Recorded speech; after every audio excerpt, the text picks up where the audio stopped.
Bienvenidos a Lecturas Seleccionadas por Clara C. Escrivá, el podcast de literatura donde leemos y comentamos libros de actualidad y los clásicos.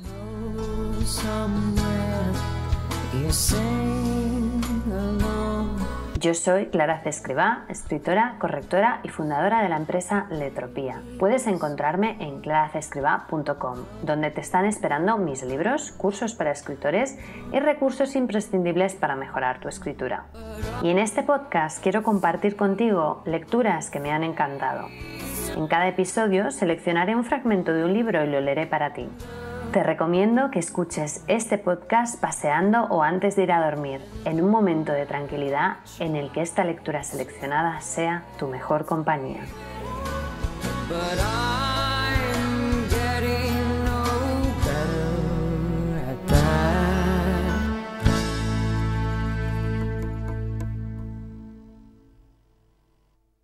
¿Te gusta reírte mientras lees? Pues hoy te traigo un libro que te hará feliz. Porque Felizmente Divorciada promete muchas risas, aunque ojo, su trasfondo es muy serio, por supuesto, porque con este libro la autora, Esther Jaurrieta, pretende abrir los ojos a los lectores sobre algo importante. Si no eres feliz, tú tienes la oportunidad de hacer algo para serlo. No tiene por qué ser divorciarte, pero si lo es, no pasa nada. A través del personaje de Elena Madrazo, Esther Jaurrieta relata algunos pasajes de su propio divorcio. La novela comienza precisamente con el confinamiento de marzo, momento en el que Elena, ya divorciada, reflexiona sobre cómo lo tienen que estar pasando esas parejas que estaban en proceso de divorcio o a punto de dar el paso. También agradece que, muy a su pesar en un principio, tenga a sus hijas en casa en semanas alternas, de forma que su confinamiento sea muy diferente al que hubiera vivido años atrás.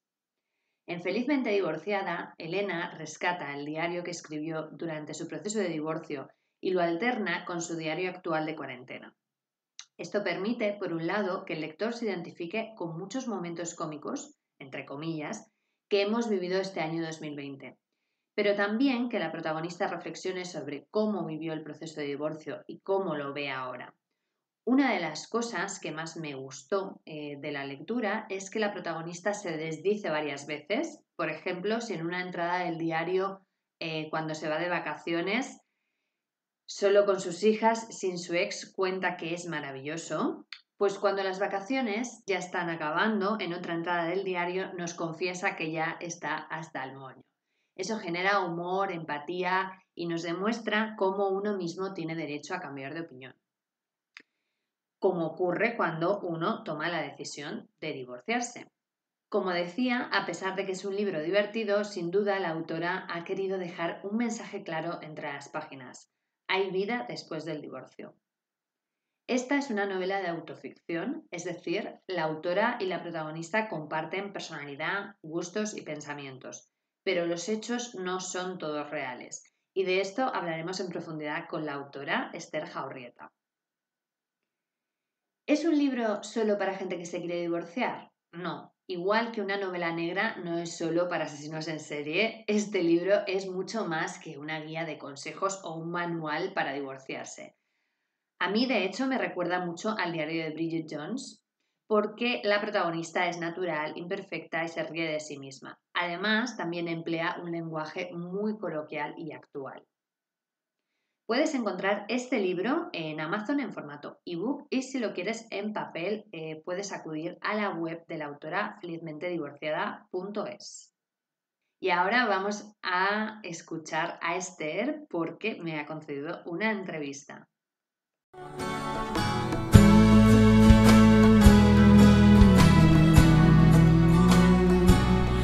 Bueno, pues tenemos con nosotros en el podcast Lecturas Seleccionadas a Esther Jaurrieta, la autora de Felizmente Divorciada, esta novela de autoficción que he seleccionado hoy. Bienvenida, Esther. Hola, Clara, muchas gracias por invitarme. Bueno, pues nada, voy a empezar con una primera pregunta que es, como ya saben los oyentes, porque les he estado contando previamente, esta novela trata del divorcio y concretamente al ser una obra de autoficción podemos intuir que estás reflejando pues, el proceso de tu divorcio o algunas ideas o cómo te sentiste. Cuéntame cómo surgió esa idea original de contar el proceso tu proceso de divorcio.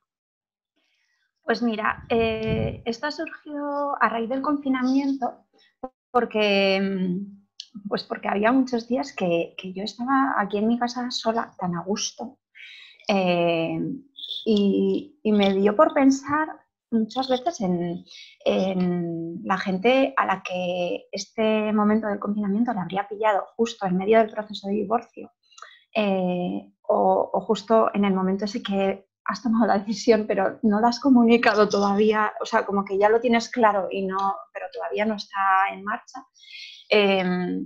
Empecé a pensar que esa gente lo ha debido pasar fatal.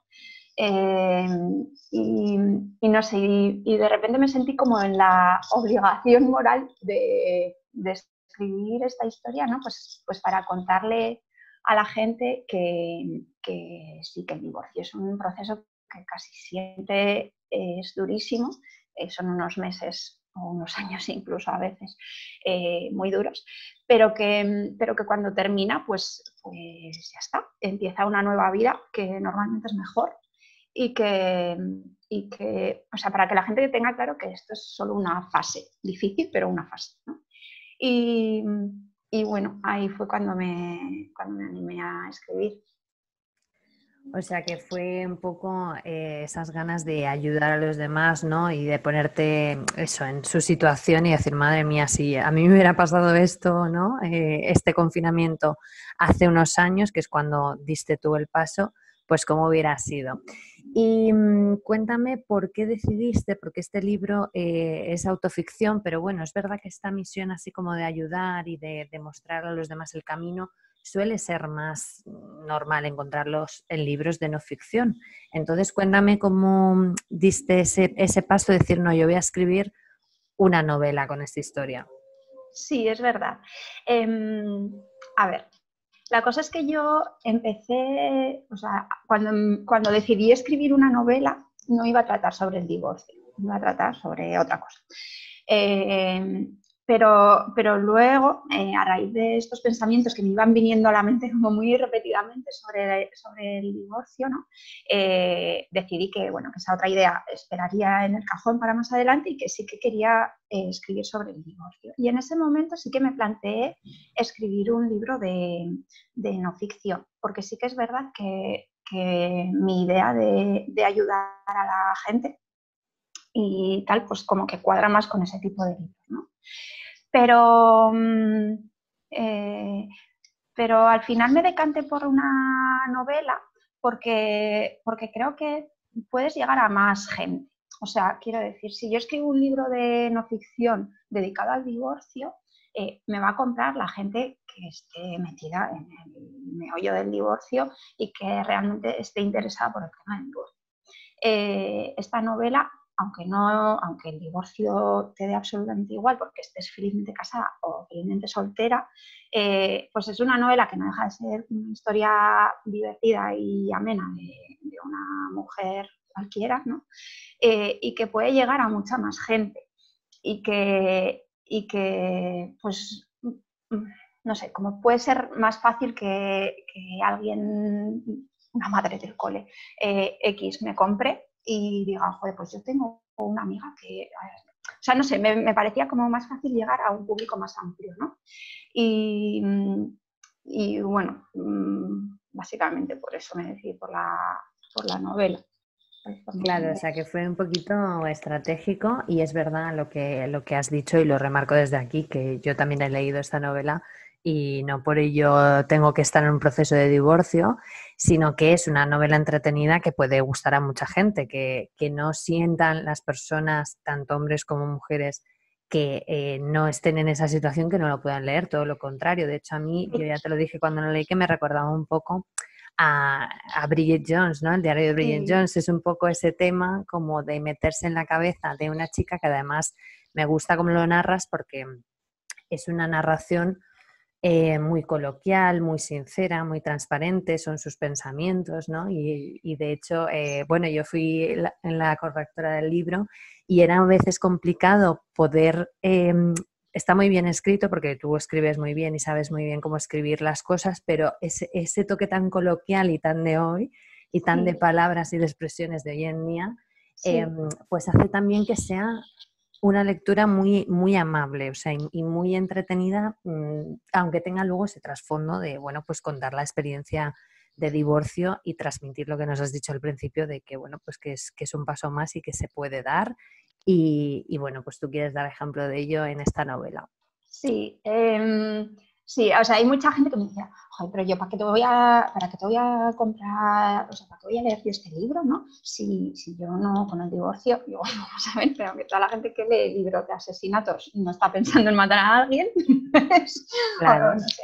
Y muchas mujeres que me han venido diciendo que sus maridos les habían visto llegar a casa con el libro y se habían hecho a temblar, ¿no? Porque pues sí que es verdad que lo ves y dices, uy, mira esta, pero pues no. claro. A ver, es verdad que el título así lo ves, ¿no? Dices felizmente Sí, divorciada, pero claro, bueno, algo está tramando, ¿no? que no pretendes tampoco convencer a la gente de que lo tiene que hacer, sino simplemente mostrar que si no estás bien, pues oye, un ejemplo de cómo tú lo has hecho, sin Sí, más. sí, y además también lo de hacerlo en novela me parecía que podía llegar a transmitir más, ¿no? Que podía llegar a hacer que la lectora se sintiera como más identificada con la protagonista, ¿no? Y no sé, como que podía aportar un poquito más de alma a la historia, ¿no? Los libros de no ficción, bueno, igual ahora me vienes tú a corregir, que eres la experta, ¿no? Pero son como un poco más, no sé si decir, no sé cómo decirlo, fríos o un poco más teoría, ¿no? Esto Claro, es como sí, más, sí. No, más creo que cercano. tienes toda la razón de que al hacerlo novela y también al estar narrado en primera persona, pues consigues transmitir las emociones de ese personaje. También lo bueno que tiene es que como tiene una parte de diario del proceso de divorcio y luego una parte desde la realidad. Entonces a mí me gustó mucho el ver cómo la propia protagonista, la propia Elena, a veces se desdice o dice, madre mía, ¿cómo estaba yo en este momento? ¿No? Entonces eso yo creo que para las personas tanto que se han divorciado o que se vayan a divorciar, pues claro, es mucho más empático y también humano, ¿no? El decir, pues mira, yo pensaba esto, sobre todo hablas de la custodia compartida, como al principio un horror, Sí. cómo voy a estar yo sin mis hijas tanto tiempo y ya estás en la cuarentena 2 años después y dices, madre mía, menos mal que ha pasado Claro. esto. Claro, sí. Sí, es que esa es un poco la idea de, pues es justo lo que yo quería transmitir, ¿no? Que cuando estás metido de lleno en el proceso, ves todo como de todo haces un mundo y de todo te parece un drama y todo tal, y luego cuando lo ves 2 años después dices, pues tampoco era para tanto estarme 7 días sin ver a las niñas, o sea, se me han pasado que no me he enterado. ¿Sabes? Y eso, pues eso, cuando estás ahí metido no lo ves y es lo que quería hacer llegar a la gente. Uh-huh. Y bueno, una Me, pregunta. Sí, dime. no, que me gusta mucho también de los comentarios que estoy recibiendo de la gente.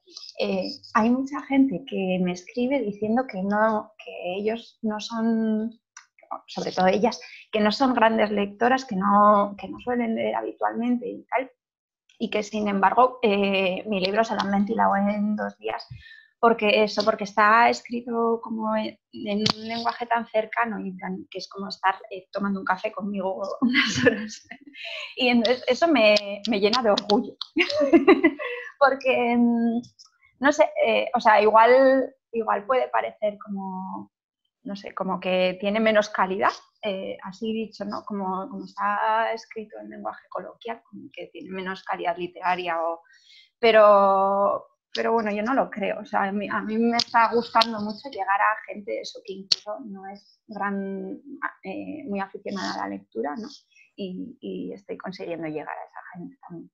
Claro, no, bueno, yo desde aquí puedo decir que he participado un poquito del proceso de edición, que es un libro que está muy cuidado. O sea, como he dicho antes, sí hay un lenguaje coloquial, pero vamos, Esther, que yo he trabajado con ella, sé que es súper puntillosa y perfeccionista en cuanto no, que esto esté bien, que esté correcto, etcétera. Entonces, bueno, que no quita el hecho de que esté escrito de una manera coloquial que tenga menos calidad, ni mucho menos, y además la trama. yo creo que está bastante bien conseguida en cuanto a que combinas bien los dos tiempos para que nos vayas contando una historia, ¿no? De principio a fin, Eso o sea que es. está muy conseguido. Y una pregunta que te quería hacer, que seguramente se harán muchos de tus lectores, es que como sabemos que es un libro de autoficción, pues bueno, ¿cómo has manejado el combinar la realidad con la ficción y hasta qué punto has decidido pues incluir aspectos reales, otros que no? ¿Cómo has manejado, cómo has gestionado la información real y la ficticia? Claro, lo de la autoficción a mí me ha parecido un chollazo como escritora porque pues te permite exponerte sin quedarte del todo expuesta, ¿no? Sí que cuentas cosas muy íntimas de tu vida, pero como es autoficción, nadie sabe si justo esas cosas son de verdad o no. Entonces me pareció como el formato idóneo. Y sí que las cosas, o sea, las reflexiones, los pensamientos, la forma de ser de la protagonista, la forma de afrontar la vida y las cosas que le pasan en la vida, son totalmente yo, 100%. Lo que sí que es mezcla de ficción y no ficción son las cosas que le pasan. O sea, sí que hay historias, capítulos en concreto, que no me han pasado a mí y que o me los he inventado, son cosas que he oído contar pues a otras amigas que tengo divorciadas y tal. Eso sí que es así. Pero lo que sí soy realmente yo es Elena en su cabeza, ¿no? Sus pensamientos. O sea, como la narradora, sí serías tú. Sí, sí, eso es. Sí. Uh-huh. Bueno, y también sé que has trabajado con Itziar Sistiaga en un proceso de mentoría pues para poder desarrollar la novela, porque de hecho empezaste a escribirla en el confinamiento y yo sé que ya por agosto estábamos con la edición del libro, con lo cual lo has conseguido en un tiempo pues bastante medido y bastante récord. Entonces, cuéntame un poquito cómo has trabajado con ella, que por cierto Itziar fue la primera invitada del podcast, por si alguien quiere conocer a Itziar también, que ella es profesora y bueno, mentora de escritores. Y cuéntanos cómo ha sido ese proceso, cómo te ha ayudado ella. Itziar es maravillosa. Bueno, la conocí gracias a ti y que te estoy muy agradecida. Y trabajar con ella, la verdad es que es una maravilla. A mí me ha ayudado sobre todo a poner un poco en orden mis ideas y a pues, determinados temas que no sabía cómo enfocarlos. Me ha ayudado a buscar el enfoque y sobre todo lo que ha hecho Itziar conmigo es quitarme miedos, o sea, decir, hacerme que yo me creyera que estaba escribiendo algo bueno y que podía sacarlo adelante y que podía resultar una obra interesante para mucha gente, ¿no? O sea, me ha ayudado mucho a confiar en mí misma como escritora, porque, bueno, al ser mi primera novela, pues, bueno, y en la segunda y en la tercera supongo que también seguiré teniendo miedos, pero pues sí que pues tenía mis inseguridades y mis cosas y cada sesión que tenía con Ichi salía con un subidón de decir, oh, pues no, chica, todas tus dudas y tus cosas que pensabas que no, pues resulta que esta mujer que sabe de lo que habla dice que lo estás haciendo bien, ¿no? Y era un subidón cada vez que estaba con ella, la verdad. Claro, sí, me imagino que eso, que como muchas personas que todavía no han escrito su primer libro, pues tenías quizá la creencia de, no, es que yo no soy escritora, es que no lo voy a hacer bien. Claro, sí. En cambio, tú hace mucho tiempo que querías escribir, ¿verdad? Sí, o sea, a ver, yo escribir una novela como tal, no te creas que me lo había llegado a plantear en serio. Sí que a mí me ha gustado mucho escribir de toda la vida y he escrito mucho para mí, en algún momento he tenido blog y tal, pero escribir una novela, no sé, no me lo había planteado, me parecía algo como muy lejano y muy imposible para alguien como yo, que no sé, que sí que me gusta escribir, pero no sé, no tengo contacto con el mundo editorial, no sabía nada de este mundo, ¿no?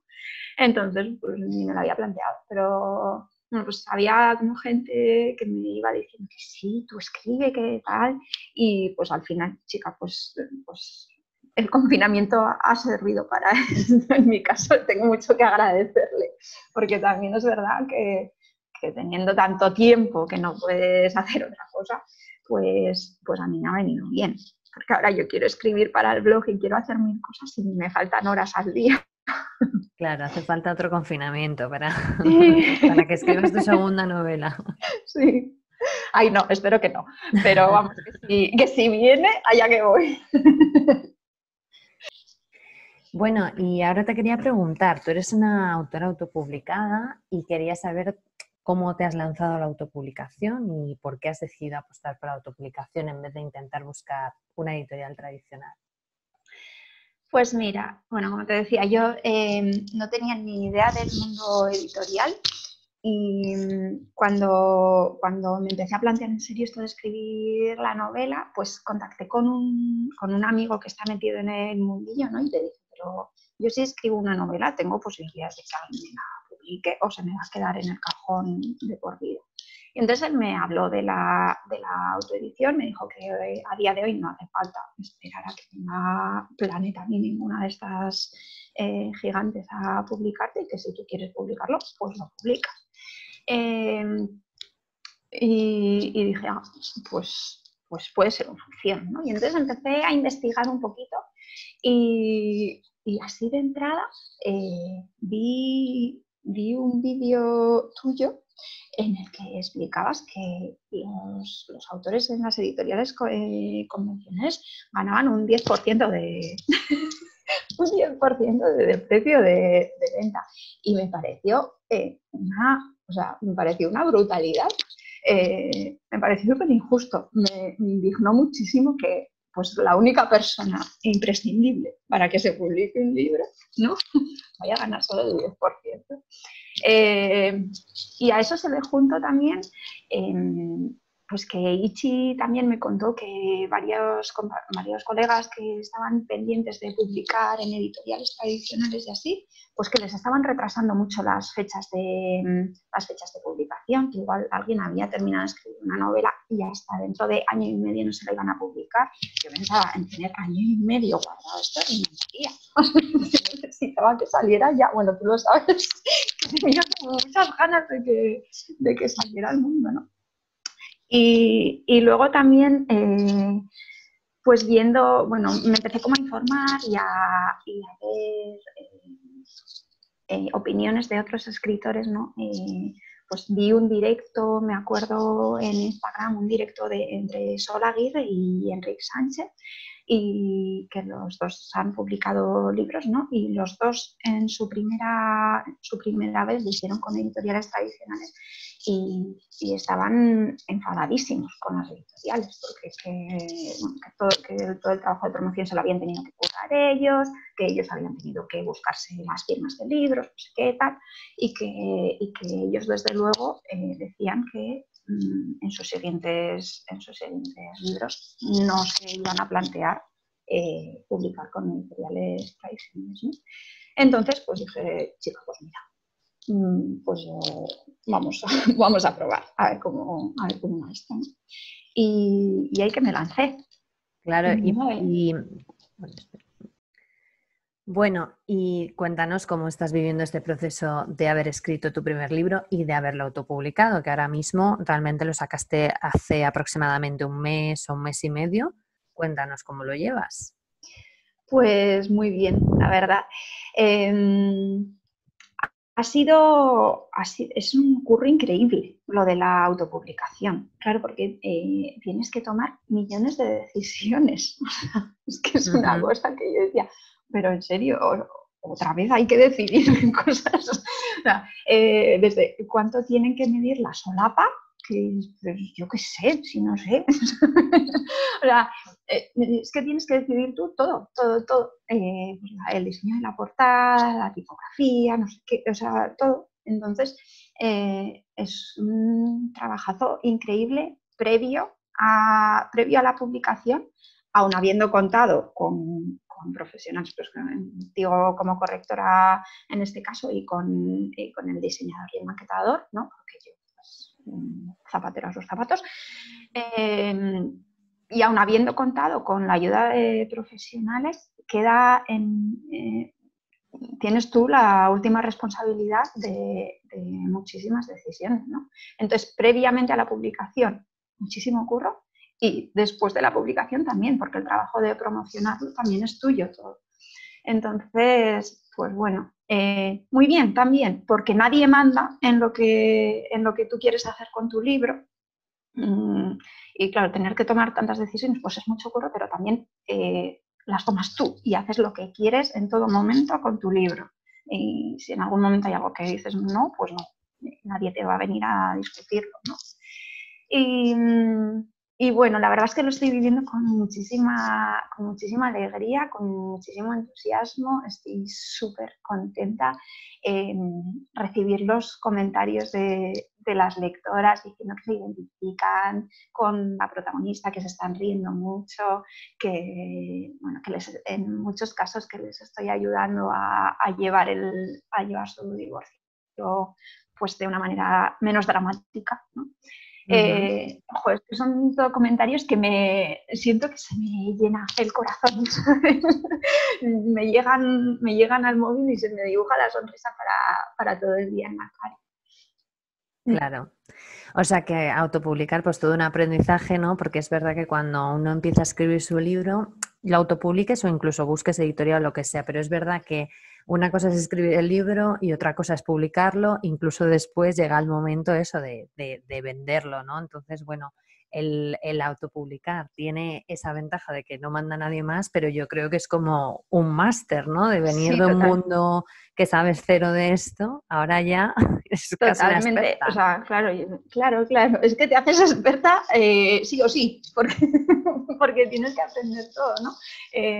Yo no tenía ni idea, bueno, y fíjate que yo a finales de junio terminé de escribirlo, finales de junio, y hasta ahora, hasta octubre no ha salido, porque pues eso, pues todo el trabajo que queda detrás, ¿no? Sí. Claro, los procesos, bueno, yo desde aquí digo que dar un poco de margen, igual que tienes que dar margen a la escritura, a revisarlo, pues si se lo tienes que pasar a alguien que le eche un vistazo pues de contenidos, etcétera, los procesos de edición pues también llevan tiempo, ¿no? Y incluso aunque digas, mira, no quiero esperar tanto como una editorial tradicional, lo voy a autopublicar y lo voy a hacer cuanto antes. Pues bueno, ese cuanto antes tú sabes por haber trabajado conmigo que bueno, que hay que revisarlo, que hay que volver a leérselo, que con cuanta más tranquilidad lo hagamos, más posibilidades de que salga mejor el libro. Sí, yo tenía mucha ilusión con sacarlo el día de mi cumple, ¿no? Que es el 23 de septiembre, y me aceleré un poco y os apreté un poquito y no es bueno eso. Itchy suele repetir mucho una cosa que es calma y sutil perseverancia, y yo lo de la calma me lo dejé, se me olvidó. Y no, las prisas no son buenas para estos procesos. Calma, tranquilidad. Claro, no vale... hombre, está bien saber, oye, mira, si lo podemos sacar en este momento, genial, porque coincide, tal, pero yo es verdad que hay veces que tengo que decir, a ver, espérate, porque es que si le das un margen más, lo podemos hacer mejor. Claro. Y más tranquilamente todos y con la cabeza un poco más fría, que si vamos acelerados y al final se nos quedan errores o las cosas no salen bien o hay un problema en imprenta o lo que sea. Así que bueno, pues me imagino que este no será el primer y último libro, sino que habrá otros en el futuro, ¿no? Que nos regalarás. ¿Tienes ya alguno en mente? Sí, claro. Yo este primero dejé el final así bastante abierto, con vistas ya a hacer una segunda parte, y me lo está pidiendo mucho la gente, ¿no? Tía, pero ¿cómo nos dejas así? No seas malvada. Necesitamos segunda parte y saber cómo termina esto, ¿no? Y sí, me pondré, yo creo que de aquí a Navidades pues me daré tiempo para la promoción de este primero, ¿no? Y yo tengo intención de en enero ponerme con la segunda parte. No sé si sacaré horas y si lo conseguiré o cuánto me costará hacerlo, pero es mi intención. Claro, qué bien. Pues nada, muchísimas gracias, Esther, por concederme esta entrevista. Mucha suerte con la promoción de Felizmente Divorciada, a los oyentes. Pues bueno, que sepan dónde te pueden encontrar. Cuéntanos. Sí. Bueno, en Vitoria me podéis encontrar en la librería Arlequín y en Pamplona en la librería de la Estaceta y en Catacrac.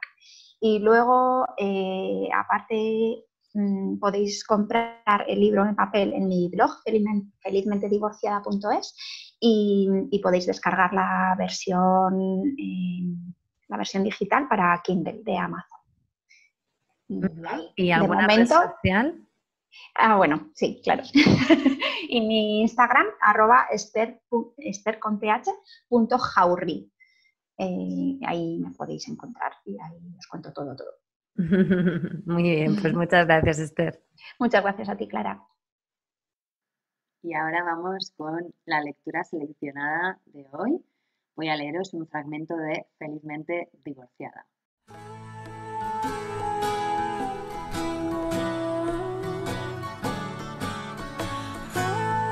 14 de marzo de 2020, día 1 de cuarentena, de cuando me sentí afortunada. Estoy sentada en el sofá comiendo chocolate mientras leo el diario que escribí hace 2 años, durante mi proceso de divorcio. Ha sido lo primero que he hecho al enterarme de que nos vamos a pasar como mínimo los próximos 15 días sin poder salir de casa por culpa del coronavirus. Primero he cogido el chocolate y luego el diario. Lo primero es lo primero. Pienso en cómo hubiera sido todo esto si me llega a pillar en aquella época y se me ponen los pelos de punta. Ahora no. Ahora lo voy a vivir en un contexto ideal. Voy a disfrutar de mis hijas una de las 2 semanas de confinamiento y el tiempo que no esté con ellas lo pasaré en soledad, sin tener que aguantarme más que a mí misma, que en momentos así ya es más que suficiente. Y digo disfrutar de mis hijas no porque sea una supermamá perfecta de esas que no existen en la vida real, sino más bien porque voy a estar con ellas solo una de las 2 semanas. 24 horas al día sin salir de casa con 2 niñas pequeñas durante más de una semana debe ser cuanto menos difícil de llevar. Pero a pesar de sentirme inmensamente afortunada por mis circunstancias, entro en depresión porque he tenido que cancelar la cita de hoy con Roberto. Si es verdad que lo bueno se hace esperar, el día que Roberto y yo nos conozcamos va a ser tremending topic. Conocí a Roberto por Tinder hace varios días y ya me gusta mucho. Cuando hicimos match yo estaba con las niñas y no pudimos vernos. Y aunque esta semana podríamos haber quedado, preferimos reservarlo para el finde, por aquello de poder olvidarnos del reloj durante la cita. Y mira tú por dónde, tampoco va a poder ser. Hay que esperar 15 días más. Me cago en todo. Sé que para mucha gente esto de hablar con alguien por el móvil no cuenta como conocer a alguien de verdad. Para mí, sí. Tinder y las nuevas tecnologías me parecen lo más para poder relacionarse con gente nueva con la que probablemente nunca hubieras llegado a coincidir en la calle y además te permite hacer un cribado brutal antes de llegar a quedar con el susodicho en cuestión. Que me venga alguien a decir a mí que se conoce mejor a un tío una noche de fiesta en un bar con alcohol de por medio y ruido a tutiplén que hablando tranquilamente por el móvil desde el sofá de tu casa. Tururú. Así que, de momento, a falta de una primera cita con corazones y fuegos artificiales, me veo una temporada entera de Élite y me como toda la mierda ultraprocesada que encuentro por casa. 15 de marzo de 2020, día 2 de cuarentena, de cuando los polos opuestos. Recibo por WhatsApp el acceso virtual a todos los museos y bibliotecas del mundo. ¡Qué interesante! Acto seguido guardo el móvil y me veo la segunda temporada de Élite de cabo a rabo. Y nunca mejor dicho, porque rabos en esta serie hay mogollón. Aún quedaban algunas mierdas ultraprocesadas residuales por casa y esta vez sí acabo con ellas. Es que, joder, con lo que me había costado dar con un tío como Roberto y ahora que me lo encuentro viene la puta pandemia mundial a joderme mi cita. Roberto me gusta mucho porque somos muy parecidos y para mí eso es clave. Hay quien opina que los polos opuestos se atraen, pero yo creo que es una chorrada enorme. Estoy convencida de que eso lo inventó un triste polo de hielo de limón un verano que quería ligarse a Magnum White Caramel Double Choc Limited Edition by Paula Echevarría, porque veía que o se inventaba una gilipollez así de potente o no tenía nada que hacer. Porque vamos, no me jodas, ¿cómo se van a traer los polos opuestos? Yo, súper desordenada, ¿cómo coño voy a funcionar yo con un maníaco del orden? Pues mal. No, porque si encontréis un punto medio y vivís felices para siempre. Pues no. Puede que encontremos un punto medio, pero nos vamos a pasar la vida amargados. Yo estaré siempre en tensión porque el otro se va a enfadar si no friego los platos en el momento y el otro siempre estará enfurruñado porque la casa nunca va a estar como a él le gustaría. Yo, nada celosa. ¿Cómo va a ser bueno para mí estar con un celoso? Pero si hasta va a tener celos de que yo no los tenga. ¿En qué cabeza cabe eso? Yo, optimista y alegre por naturaleza. ¿En serio me voy a sentir atraída por un triste de la vida? ¿Por qué? Sí, porque si encontréis un punto medio, a tomar por culo el punto medio. Yo quiero a todos los tristes de la vida lejos de la mía.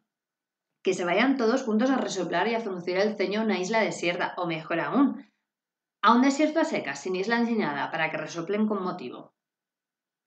Bueno, pues hasta aquí la lectura de hoy. Espero que os haya gustado. Como veis, es una lectura muy divertida, muy irreverente. Así que si queréis pasar un buen rato leyendo un libro, os lo recomiendo. Creo que lo vais a leer del tirón. Os recuerdo dónde podéis encontrarlo, tanto en la web felizmentedivorciada.es, sobre todo si lo queréis en papel, como en Amazon en formato ebook. Felizmente Divorciada.